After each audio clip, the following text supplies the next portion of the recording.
नमस्कार साथियों, एक बार फिर से आपका स्वागत है अमन मोटिवेशनल यूट्यूब चैनल पर और मैं अमन प्रजापति आप सभी का हार्दिक स्वागत करता हूं। और आज मैं आपके सामने फिर से एक नई कहानी लेकर आया हूं। कहानी बड़ी मज़ेदार है, आप ध्यान से सुनना, आपको कुछ न कुछ सीखने लायक बातें जरूर मिलेगी।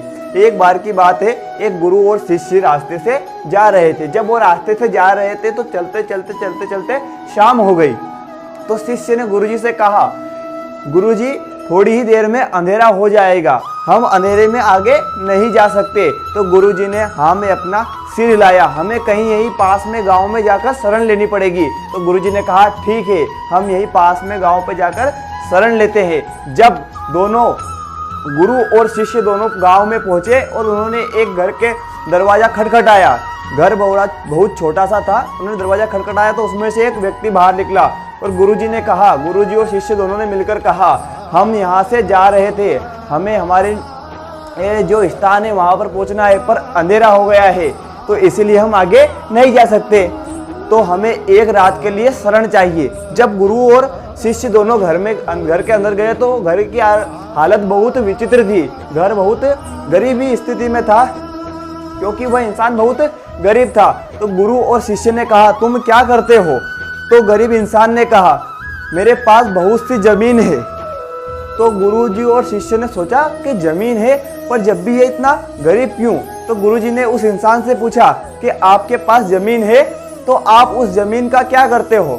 तो गरीब इंसान ने कहा कि मेरे पास बहुत सी जमीन है, पर गांव वाले लोग कहते हैं कि वह बंजर है, उस पर कोई भी फसल नहीं उग सकती।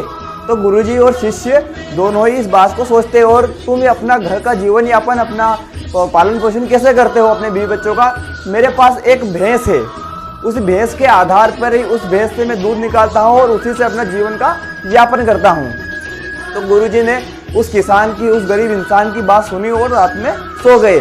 जब रात 12, 1, 2 बज गए और घनघोर रात हो गई तो गुरु और शिष्य दोनों उठे और उन्होंने उस गरीब इंसान की भैंस छोड़ी और अपने निजी स्थान के लिए निकल गए बिना उस गरीब इंसान को बताए हुए।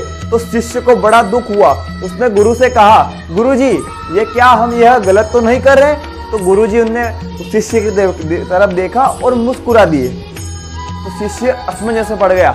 जब उस बात को करीब 10-15 साल हो गए तो जो शिष्य था, गुरु का शिष्य, वो एक अब बड़ा गुरु बन चुका था।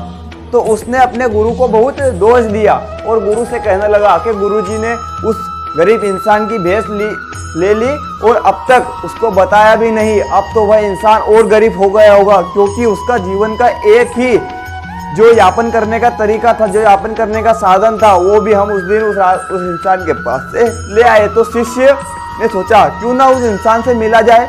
तो जब वह उस स्थान पर पहुंचे और गुरु और शिष्य जिस स्थान से पहले 10 साल पहले उस गरीब इंसान से मिले और वहां पर उन्होंने जाकर देखा शिष्य ने कि एक बहुत बड़ा सा आलीशान घर बना हुआ है, उसके चारों तरफ बाउंड्री है, कहीं नौकर चाकर उसके अंदर काम कर रहे हैं। तो शिष्य आश्चर्य से पड़ गया, क्या यही वह स्थान है कि जहां पर हम 10 साल पहले आए थे?